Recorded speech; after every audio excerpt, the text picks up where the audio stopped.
देख रहे हैं द एंगल। मैं हूं आपके साथ दीपाली माथुर। चलिए नजर डालते हैं इस वक्त की सुर्खियों पर। केंद्रीय कैबिनेट की मीटिंग में हुए कई बड़े फैसले। कृषि कानून वापसी प्रस्ताव को मिली मंजूरी। राजस्थान के राज्य मंत्री राजेंद्र गुड़ा का विवादित बयान, कहा कैटरीना कैफ के गालों जैसी हो सड़कें। पायलट गुट के वेद प्रकाश सोलंकी ने आलाकमान और मुख्यमंत्री अशोक गहलोत का जताया आभार। कांग्रेस के मैनेजमेंट को बताया ऐतिहासिक कदम। किरोड़ी लाल मीणा का गहलोत सरकार पर आरोप, सरकार कर रही है जनता की आवाज को अनसुनी। आज केंद्रीय कैबिनेट की अहम बैठक हुई जिसमें कई बड़े फैसले लिए गए। कैबिनेट ने आज एक अहम फैसला लेते हुए मार्च 2022 तक गरीबों को मुफ्त राशन प्रदान करने के लिए पीएम गरीब कल्याण योजना का विस्तार करने का निर्णय लिया है। कैबिनेट के फैसलों पर केंद्रीय मंत्री अनुराग ठाकुर ने आज ये जानकारी दी। 5वें चरण के तहत खाद्यान्न पर 53,344.52 करोड़ रुपए की अनुमानित खाद्य सब्सिडी होगी। इसके अलावा कैबिनेट ने कृषि कानून वापसी का प्रस्ताव भी मंजूर कर लिया है, जिसे संसद के शीतकालीन सत्र में पेश किया जाएगा। अखिलेश यादव ने यूपी विधानसभा चुनावों को लेकर बड़ा ऐलान किया है। उन्होंने कहा कि 2022 में सरकार बनने पर 25 लाख रुपए की किसान शहादत सम्मान राशि देंगे। अखिलेश यादव ने बयान जारी कर कहा कि किसान का जीवन अनमोल होता है क्योंकि वो अन्य के जीवन के लिए अन्न उगाता है। हम वचन देते हैं कि 2022 में समाजवादी पार्टी की सरकार आते ही किसान आंदोलन के शहीदों को 25 लाख की किसान शहादत सम्मान राशि दी जाएगी। मुख्यमंत्री अशोक गहलोत के सलाहकार बाबूलाल नागर ने उनका आभार जताया है। नागर ने आज सीएम हाउस जाकर मुख्यमंत्री का काफी बड़ी माला के साथ स्वागत सत्कार कर आभार जताया। इस दौरान नागर के साथ बड़ी संख्या में उनके समर्थक भी मौजूद रहे। राजस्थान के चिकित्सा मंत्री परसादी लाल मीणा ने अपना कार्यभार संभाल लिया। इस दौरान उन्होंने कहा कि राज्य सरकार के लिए प्रदेशवासियों का स्वास्थ्य सर्वोच्च प्राथमिकता पर है। आमजन को बेहतर चिकित्सा सुविधाएं उपलब्ध कराने के व्यापक स्तर पर प्रयास किए जाएंगे। इस दौरान मीणा ने कोरोना के बढ़ते मामलों पर चिंता जताते हुए कहा कि दूसरी डोज से वंचित लोगों को जल्द वैक्सीन लगाई जाएगी। जरूरत पड़ी तो इसके लिए सख्ती भी करेंगे। मीणा ने कहा कि प्रदेश में 83% से अधिक लोगों को कोरोना वैक्सीन की पहली और 53% से अधिक लोगों को वैक्सीन की दूसरी डोज लगाई जा चुकी है। उन्होंने कहा कि डोज लगाए बिना कोरोना से लड़ाई अधूरी है। ऐसे में अधिकारियों को टाइम बाउंड प्रोग्राम बनाकर जल्द से जल्द दूसरी डोज से वंचित लोगों का वैक्सीनेशन करने के निर्देश दिए जाएंगे। देखो, जो मुख्यमंत्री जी ने जो भी जिम्मा दिया है, कोऑपरेटिव का दिया, इंडस्ट्रीज का दिया, ये भी इसको भी बखूबी निभाएंगे। और सरकार का जो विजन है, माननीय मुख्यमंत्री जी का जो विजन है, सोच है, जनता के स्वास्थ्य के प्रति हमारी सर्वोच्च प्राथमिकता है, उसको पूरा करेंगे। उसके लिए फ्री दवाई है, फ्री जांच है। मुख्यमंत्री जी चिरंजीवी स्वास्थ्य बीमा योजना, जिसमें 5 लाख का परिवार का बीमा है। ऐसी योजनाएं मेरे ख्याल से पूरे देश में किसी भी राज्य में नहीं, आज किसी भी राज्य में नहीं है। कितना खर्च कर रहे हैं हम पैसा, कितना बजट हम हेल्थ पे खर्च कर रहे हैं, लोगों के स्वास्थ्य के लिए कर रहे हैं। कितना ही महंगी दवाई हो, 10,000 20,000 का भी कोई दवाई होगा, वो भी हम फ्री दे रहे हैं। कितना विजन है हमारी सरकार का। और भी देश में और भी सरकार है ऐसी है, और भी कोई सीएम ऐसा अशोक गहलोत जैसा, जिसने इतनी दवाइयाँ फ्री दी, इतनी साधन दिए। फिर हमारी सरकार की सर्वोच्च प्राथमिकता लोगों की सुरक्षा है, लोगों का जीवन है। उसके लिए जो भी करना है वो करेंगे हम।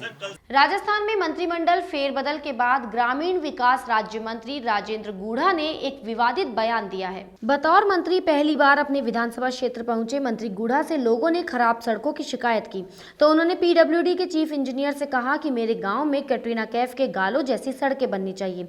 मंत्री ने अफसर एनके जोशी से कहा कि सड़क बननी चाहिए हेमा मालिनी की गाल जैसी। फिर खुद ही बोले कि हेमा मालिनी अब बूढ़ी हो गई है। उन्होंने जनता से पूछा कि आजकल कौन सी एक्ट्रेस है।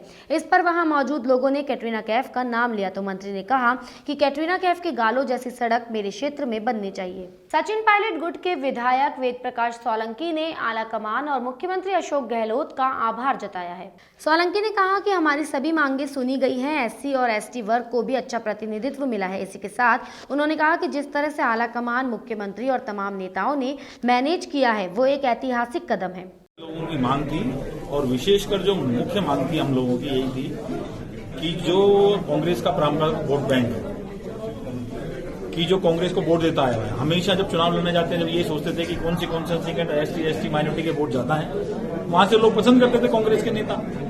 तो वही बात हमने कही थी उस समय, आलाकमान के सामने भी यही बात रखी थी कि उनको उचित प्रतिनिधित्व मिले। लेकिन मैं धन्यवाद देना चाहता हूं आलाकमान के तमाम नेताओं को, माननीय सोनिया गांधी जी को, माननीय राहुल गांधी जी को, विशेषकर प्रियंका जी और वेणुगोपाल जी को। और जिस तरह से इन्होंने मैनेज किया माननीय माकन साहब ने, वो एक ऐतिहासिक कदम है। इसके लिए मैं माननीय मुख्यमंत्री जी को बधाई देना चाहता हूं, सचिन पायलट जी को देना चाहता हूं, जो SC/ST की बात उन्होंने प्रमुखता से रखी और राजस्थान के इतिहास में पहली बार इतना बड़ा जो प्रतिनिधित्व मिला है और इतने जो भारी भरकम, जो बार बार मैं कहता था, नाम लेके बोला मैंने कि SC/ST के मंत्रियों को कोई सिर्फ मंत्रालय नहीं दिए जाए, नाम मात्र के बार बार मैंने यही कहा था कि नाम मात्र के प्रभार नहीं दिए जाए। जो भारी भरकम है, जो जनता से जुड़े हुए हैं, आप जिस तरह से देख रहे हो कि SC/ST के हमारे जो इतने मंत्री बने हुए हैं, सब जगह लोगों का जमावड़ा इसलिए है कि जनता के काम करने के जो महकमे हैं वो उनके पास आए हैं। राजधानी जयपुर में स्कूल के बच्चों के कोरोना पॉजिटिव आने के मामले को राज्य बाल संरक्षण आयोग ने गंभीरता से लिया है।